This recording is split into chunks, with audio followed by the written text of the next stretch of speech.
Welcome my friends, welcome to all of you friends आपके अपने home science channel में। देखते हैं क्या पढ़ना था क्लास में आज। दाग धब्बे हटाना, हम सामान्य विचार देख लिए थे। सबसे पहले तो हम देख लिए थे कि दाग धब्बे कितने प्रकार के होते हैं। 5 प्रकार के टोटल हम दाग धब्बे देखे थे, और किन किन दाग धब्बों को किस में रखा गया है, किस प्रकार से उन दाग धब्बों को अम्लीय द्वारा साफ करते हैं या क्षारीय विधि से साफ करते हैं। अम्लीय किस प्रकार के दाग को अम्लीय तथा क्षारीय दोनों प्रकार से हम साफ करते हैं, ऐसे क्वेश्चन पूछ लेता है। तो क्वेश्चन के साथ मैं आपको समझाने की कोशिश की हूँ।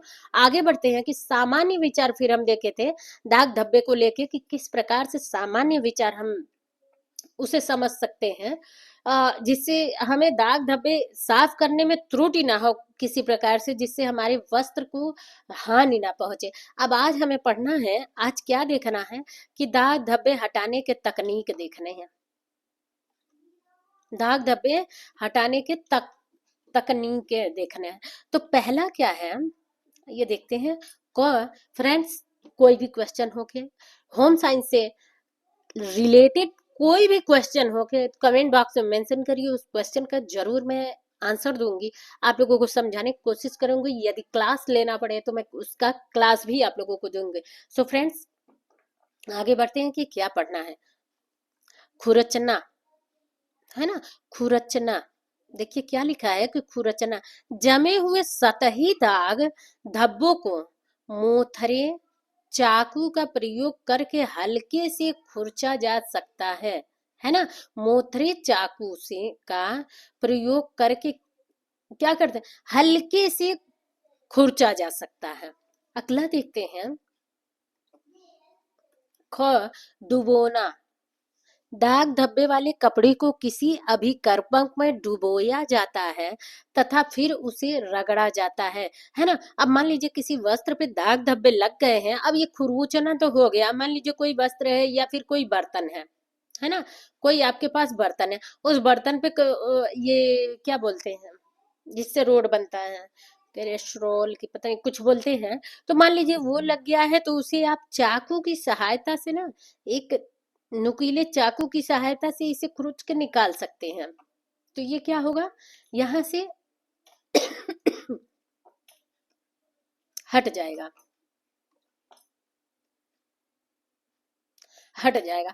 लेकिन जो डुबोने का कार्य है ना, मान लीजिए किसी वस्त्र पे दाग धब्बे लगे हैं, तो आप उस वस्त्र को पहले 1 घंटे 2 घंटे के लिए आराम से एक अलग पानी में भिगो दीजिए। ये नहीं कि उसके साथ और अच्छे कपड़े भी भिगो, ये नहीं, उस अकेले वस्त्र को जिस पे दाग धब्बे लगे हैं उसे अभिकर्मक डाल के, अर्थात थोड़ी सी डिटर्जेंट है, इजी है, या फिर आपका जो भी अभिकर्मक है साफ करने वाला, उसमें डाल के और क्या करिए, डुबो के भिगो के, अर्थात पानी में उसे भिगो के रख दीजिए। फिर उसे हल्के हाथ से रगड़िए, खुद साफ हो जाएगा।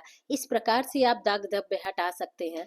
अगला क्या दिया है, गो स्पंज से साफ करना, स्पंज विधि द्वारा साफ करना। क्वेश्चन यहाँ से पूछ लेता है, कपड़े के दाग धब्बे वाले भाग को एक समतल सतह पर रखा जाता है। समतल सतह माने सतह क्या रहे, एकदम बराबर रहे, ये नहीं कि ऊंचा खाला टेढ़ा मेढ़ा। दाग धब्बे वाले भाग पर स्पंज के अभिकर्मक लगाया जाता है तथा उसे नीचे रखे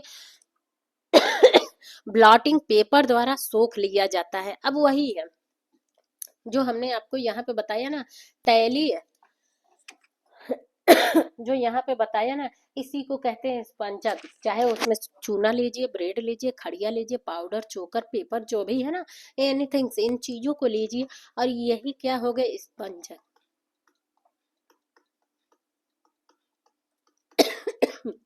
स्पंज क्रिया आपका हो गया।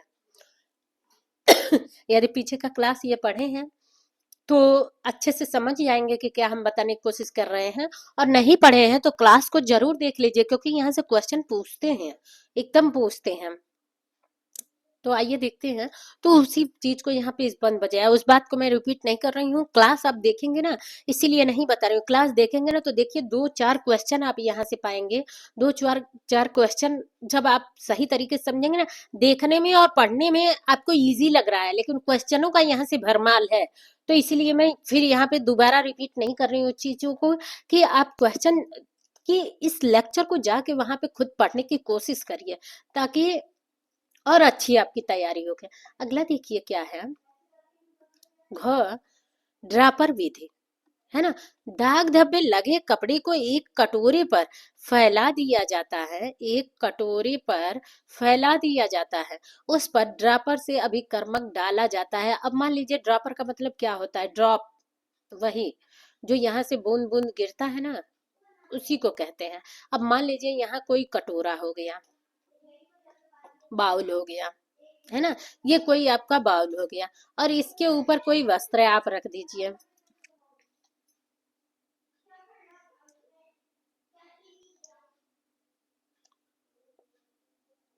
इसके ऊपर क्या करिए कि आप वस्त्र रख दीजिए, और वस्त्र रख देंगे ना तो फिर इसे क्या करेंगे ना, बूंद बूंद, अब यहाँ पे दाग आपका लगा हुआ है, और यही बूंद यहाँ पे क्या करेंगे, बार बार इस पे ड्रॉप से क्या करेंगे, गिराएंगे, है ना।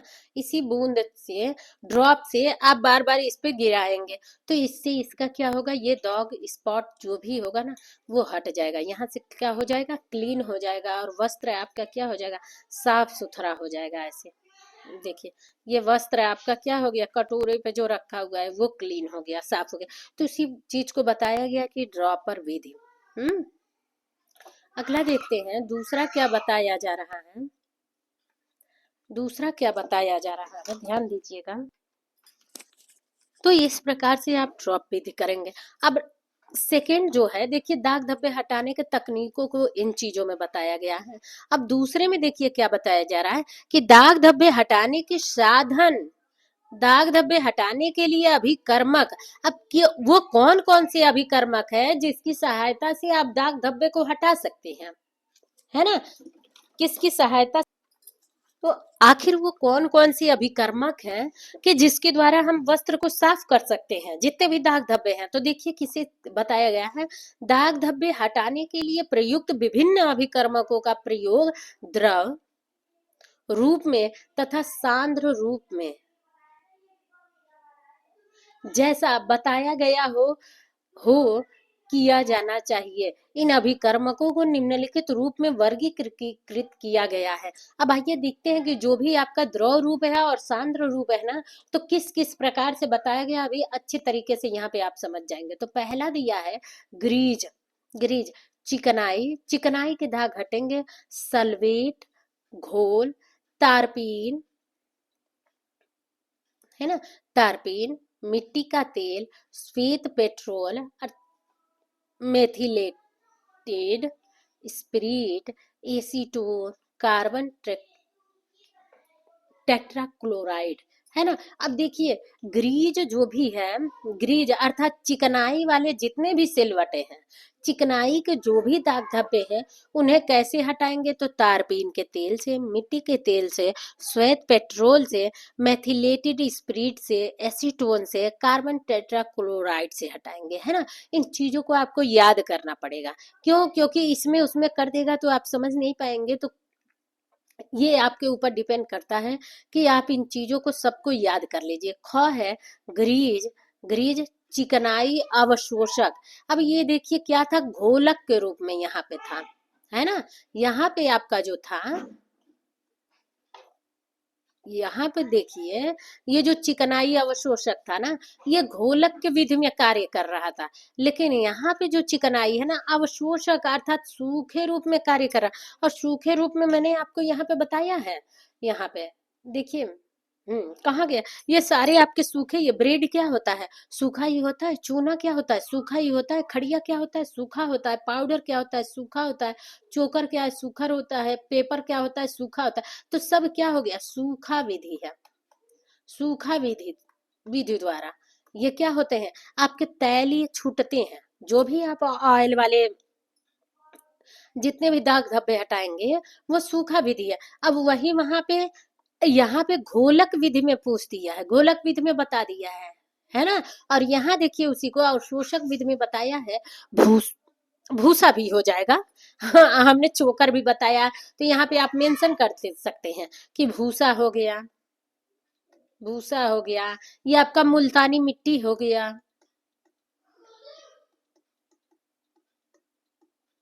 मुल्तानी मिट्टी हो गया है ना।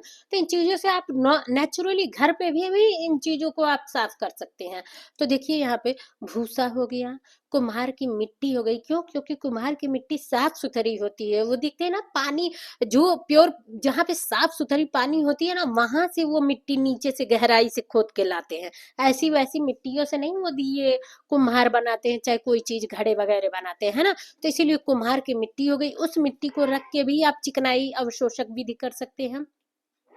फुल्लर अर्थ जिसे बोलते हैं, टेल्कम पाउडर बोलते हैं, है ना, स्टार्च बोलते हैं, फ्रेंच चॉक बोलते हैं। तो हाँ, चौक भी इसमें ले लीजिए। चौक भी हो गया। अब चौक क्या है? कोई भी मान लीजिए फ्रेंच चौक है। अब नॉर्मली ऐसे समझिए, जो स्कूलों में चौक प्रयोग होता है उसे वो करिए। तो हमने चूना बताया है, चूना का काम ये भी करेगा, है ना। अगला देखिए क्या है, आशा करती हूँ कि समझ में आ रहा होगा क्लास। अगला देखिए, पायसीकरण अर्थात साबुन, डिटर्जेंट। पायसीकरण की क्रिया में क्वेश्चन नोट करिए।